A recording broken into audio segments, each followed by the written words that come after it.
हरे कृष्णा। सभी भक्तों का हार्दिक स्वागत है। तो मैं श्रीमद् भागवतम का दशम स्कंद दूसरा अध्याय, देवताओं द्वारा गर्भस्थ कृष्ण की स्तुति, इसका अध्ययन कर रहे हैं। तो पिछले क्लास में जो 33 नंबर श्लोक था, 33 नंबर, उसमें ब्रह्मा जी भगवान की स्तुति इस प्रकार कर रहे हैं।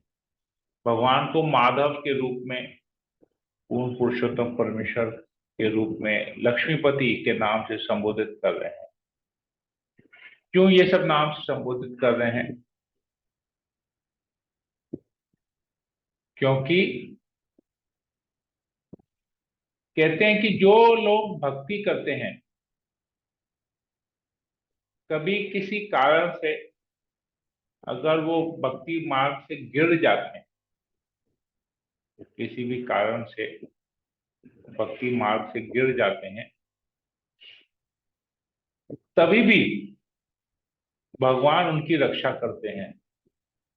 वो उनकी तरह नहीं बन जाते जो कि अभक्त हैं, मतलब अभक्तों की तरह नहीं बनते वो लोग।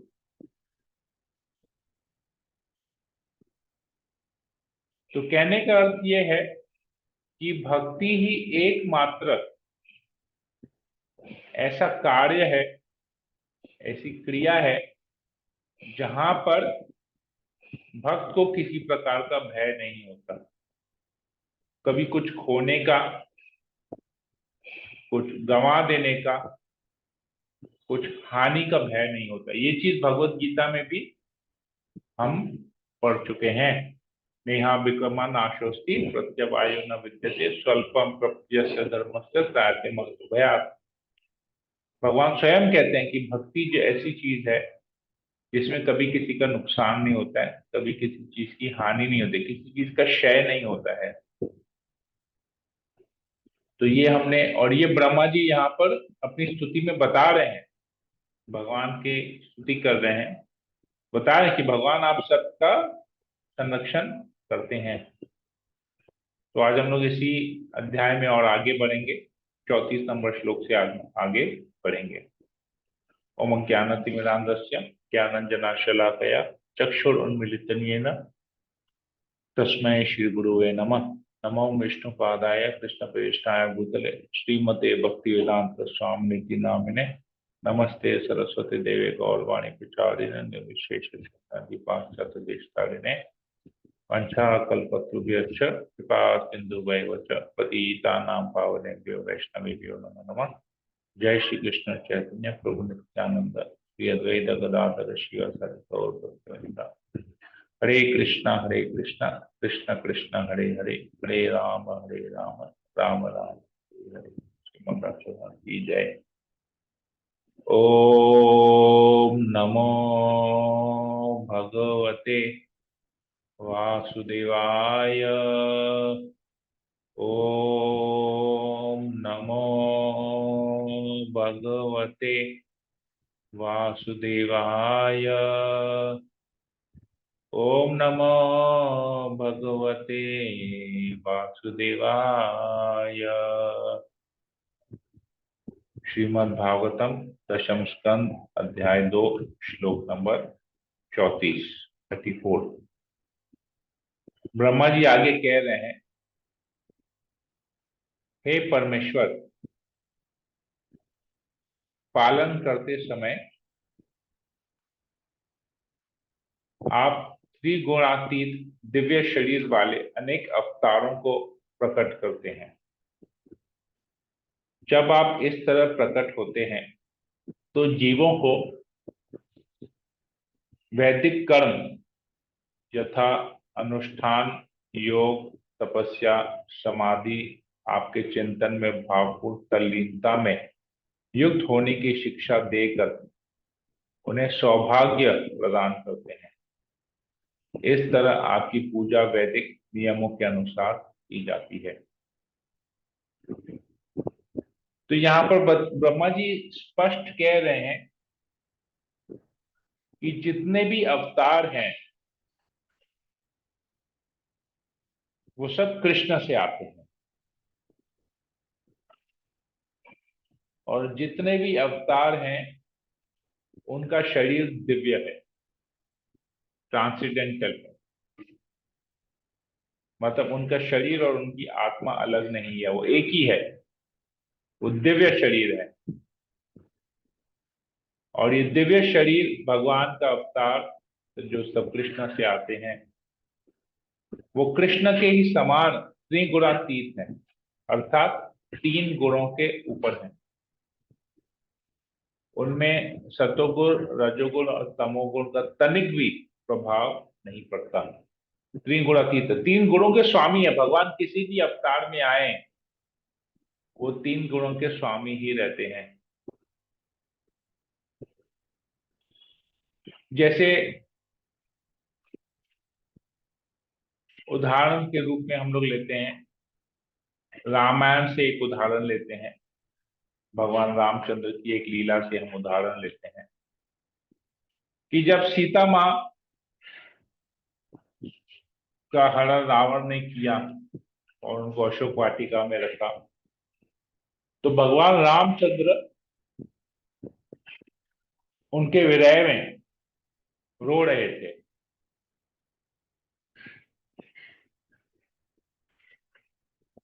तो रोना कब आता है विरह में? जब दुख होता है, शोक होता है। तो दुख और शोक रजोगुण के कारण होता है, कुछ खो जाता है, इसलिए हम शोक करते हैं। तो गुणों के अंदर आता है ये। उधर सीता माँ भी भगवान के विरह में उदास थी। तो साधारण दृष्टि से अगर हम देखें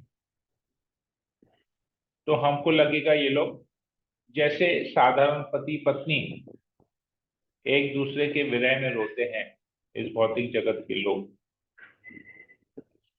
तो हमको प्रतीत होगा कि वैसा ही आचरण रामचंद्र और सीता का था भौतिक जगत के लोगों को। परंतु ऐसा नहीं था।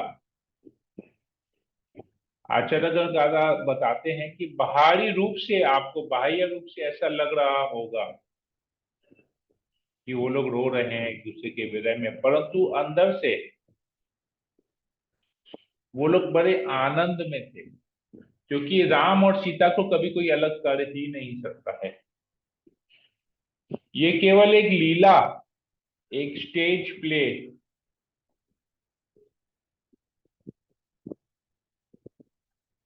जिससे भगवान का उद्देश्य पूरा हो। भगवान आते हैं दुष्टों का संहार करने के लिए, तो रावण का संहार करने के लिए ये सारा पास टाइम हुआ, रावण को ऐसा प्रतीत कराने के लिए कि वो सीता को या लक्ष्मी को भोग करना चाहता है, परंतु संभव नहीं है। लक्ष्मी देवी जो है भगवान की अर्धांगिनी है, उसको कोई अलग नहीं कर सकता। तो मूल शिक्षा ये है कि भगवान त्रिगुणातीत है। हालांकि भगवान की कुछ लीलाओं से ऐसा लगता हो, परंतु वो दिव्य है, वो ट्रांसेंडेंटल है। उसको हमको भौतिक जगत के साधारण मनुष्य जैसा नहीं समझना चाहिए। तो भगवान जब भी प्रकट होते हैं अलग अलग अवतारों में, भगवान का उद्देश्य क्या होता है? वैदिक नियमों की स्थापना करना, अर्थात धर्म की पुनः स्थापना करना। जब अधर्म बढ़ जाता है तो भगवान धर्म की पुनः स्थापना करते हैं। कैसे कैसे स्थापना करते हैं? अनुष्ठान करके, योगाभ्यास करके, तपस्या करके, समाधि लेके, चिंतन में, भगवान के भावपूर्ण चिंतन में तल्लीन। जैसे चैतन्य महाप्रभु हैं, भक्त के रूप में आए, हमेशा कैसे भगवान का चिंतन करना चाहिए, भक्ति कैसे करनी चाहिए, वो दिखाने आए। तो वो बार बार हमें ये शिक्षा देते हैं, हम सौभाग्य प्रदान करते हैं। भगवान कितने कृपालु हैं। इसीलिए जो भगवान की सेवा पूजा होती है वो वैदिक नियमों के अनुसार होती है, कि भगवान स्वयं आके इन सबको सिखाते हैं, दर्शाते हैं, अपनी लीलाओं द्वारा हमको सिखाते हैं। तो तात्पर्य कोई पढ़ लेगा अपने से, कोई भक्त पढ़ना चाहेगा तात्पर्य? हरे कृष्ण प्रभु। यस माता जी। भगवत गीता में कहा गया है कि वैदिक कर्म कांड, दान, तपस्या तथा अन्य संतुष्ट संतुष्ट कार्यों का परित्याग नहीं करना चाहिए। जो आत्मा साक्षात्कार में बहुत उन्नत हो, उसे भी वैदिक नियमों का पालन करना चाहिए। यज्ञो दानम तपश्चैव पावनानि मनीषिणाम। यहाँ तक कि निम्नतम अवस्था में भी कर्मियों को सलाह दी जाती है कि वे भगवान के निर्मित कार्य करें। यज्ञार्थार्थ कर्मण्यत्र लोकन्यम कर्म बंधना। विष्णु के लिए यज्ञ कर्म करना होता है, अन्यथा कर्म मनुष्य को इस भौतिक जगत से बांध देता है। यज्ञार्थार्थ कर्मण शब्द सूचित करते हैं कि सभी प्रकार के कर्म करते हुए मनुष्य को स्मरण रखना चाहिए कि ये कर्म भगवान को तुष्ट करने के लिए किए जाएं। वैदिक नियमों के अनुसार मानव समाज का विभाजन होना चाहिए। ब्राह्मण, क्षत्रिय, वैश्य तथा शूद्रों में से हर एक को भगवान की पूजा करनी सीखनी चाहिए। यही असली मानव समाज है, और इस प्रणाली के बिना हम पशु समाज में रह सक जाते हैं। मानव समाज के आधुनिक कार्यों का वर्णन श्रीमद् भागवत में गोखर के कार्यों के रूप में हुआ है। स एव गोखर। हर व्यक्ति देहात्म बुद्धि से कार्य करता है, जिसमें समाज, मैत्री तथा आर्थिक और राजनीतिक परिस्थितियों में सुधार के प्रति प्रेम निहित रहता है। इस तरह सारे कार्यकलाप अविद्या में संपन्न होते हैं। इसलिए भगवान हमें सिखलाते हैं कि सिखलाने के लिए आते हैं कि किस तरह वैदिक सिद्धांतों के अनुसार कर्म करना चाहिए। इस कलयुग में पूर्ण पुरुषोत्तम भगवान श्री चैतन्य महाप्रभु के रूप में प्रकट हुए और यह उपदेश दिया कि इस युग में वैदिक कार्यकलापों को ठीक से संपन्न नहीं किया जा सकता, क्योंकि लोग अत्यंत पतित हो चुके हैं। उन्होंने शास्त्रों के आधार पर यह संतुष्टि की, हरे नाम हरे नाम एव केवलम कलो नात्सैव नात्स्येव नात्स्येव गतिरन्यथा। कलह तथा दिखावे के इस युग में उद्धार का एकमात्र साधन है भगवत भगवत नाम का कीर्तन। इसके अलावा कोई दूसरा रास्ता नहीं है।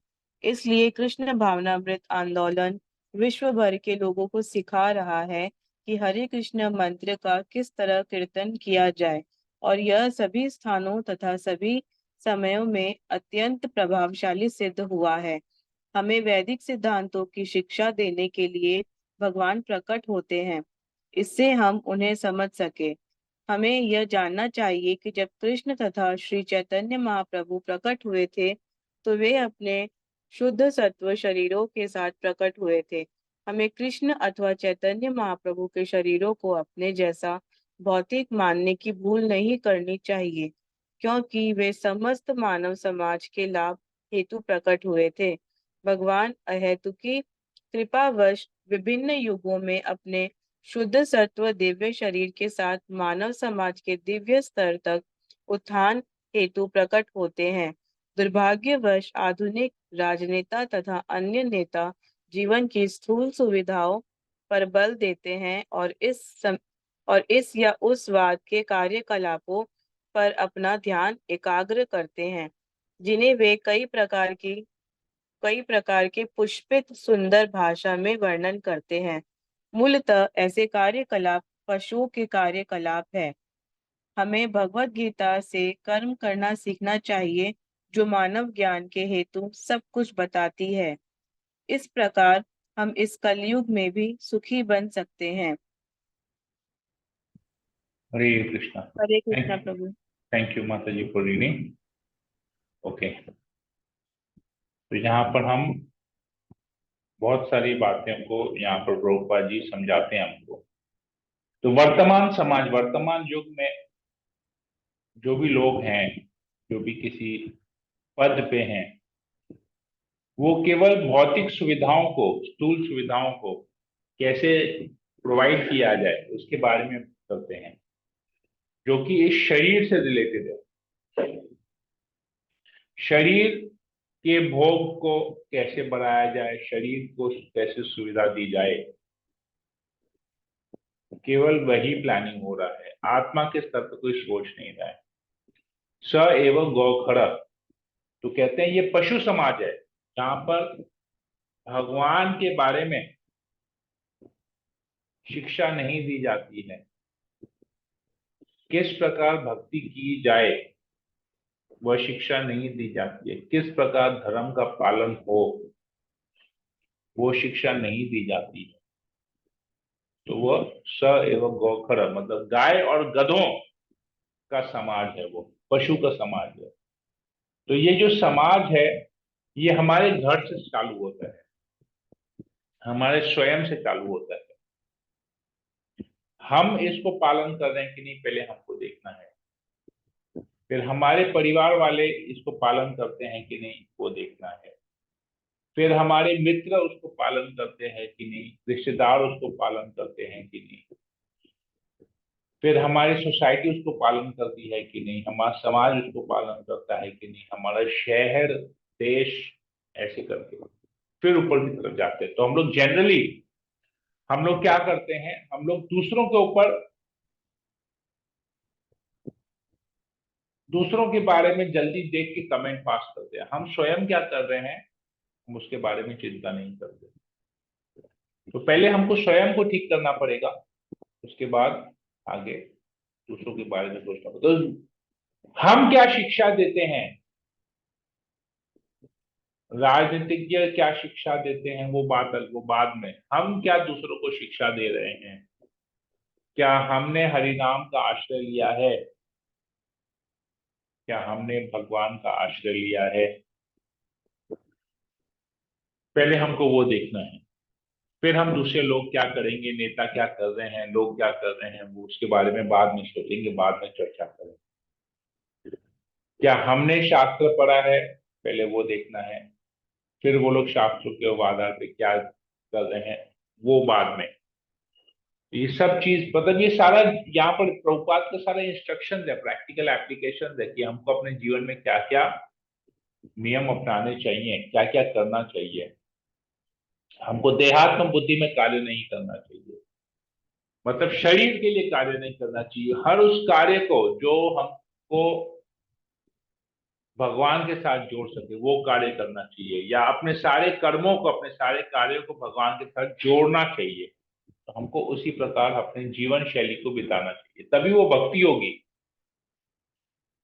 नहीं तो वो भक्ति, हमारे कार्य भक्ति नहीं होगी। तो यहाँ पर एक श्लोक भगवत गीता का कोट करते हैं, कर्म यज्ञार्थात कर्मणो नित्य लोकोयम कर्म बंधना। अगर हम केवल कर्म कर रहे हैं तो वो कर्म हमारा भौतिक बंधन बनेगा। इस लोक में, इस जगत में हमको बांध के रखेगा। परंतु हम उस कर्म को यज्ञ के रूप में, यज्ञ के रूप में मतलब भगवान की प्रसन्नता के लिए अगर कर्म करते हैं तो वही कर्म हमारे मुक्ति का कारण बनेगा, ये कहा जा रहा है यहाँ पर। हम लोग पढ़ रहे थे, जैसे उस दिन एक प्रोग्राम हम लोग किए थे नंदोत्सव में, तो हम लोग पढ़ रहे थे कि किस प्रकार नंद महाराज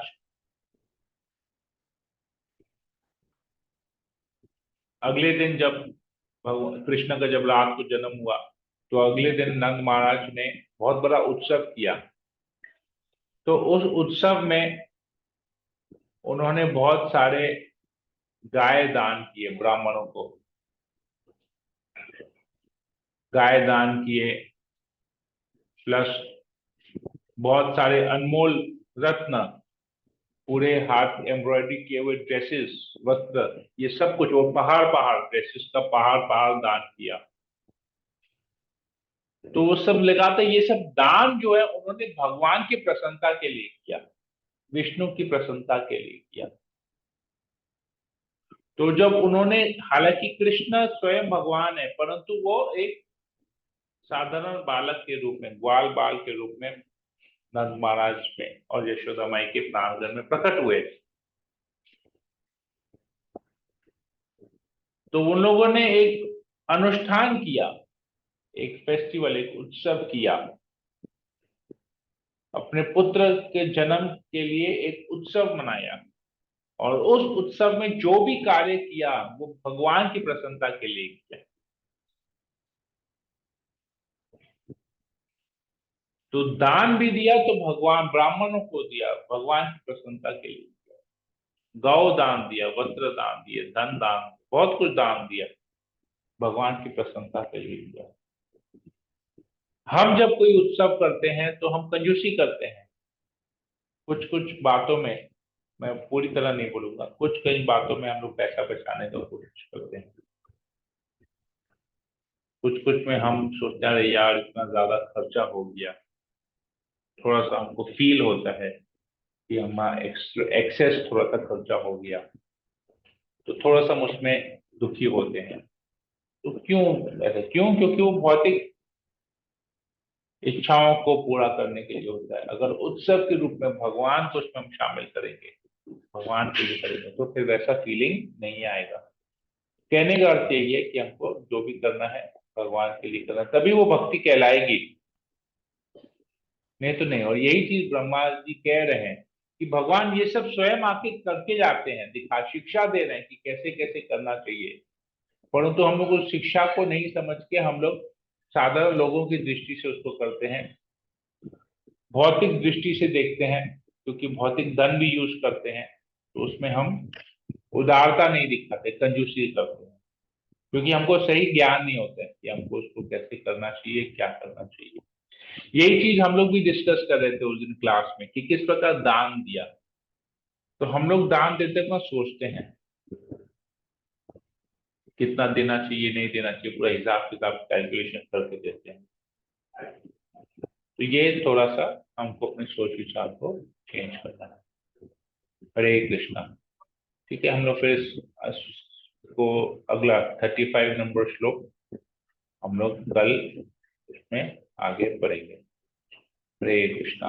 तो किसी भक्त को कोई प्रश्न हो, कोई कमेंट हो, तो हम लोग यहाँ पर ले सकते हैं। 3 मिनट समय है हमारे पास। किसी को कुछ पूछना है? हरे कृष्णा प्रभु। यस माता जी। और प्रभु, जैसे हम लोग किसी वैष्णव को गलती से, जैसे हमारी जानकारी के बिना अगर प्याज या लहसुन खिला देते हैं, तो प्रभु इसमें हम पापी हुए क्या? जानकारी के बगैर खिलाए, अज्ञानता में खिलाए, तो एक तरह से तो कार्य तो गलत है ही है, परंतु फिर क्षमा भी मांग लेना चाहिए और अगली बार इसको ध्यान पूर्वक करना चाहिए।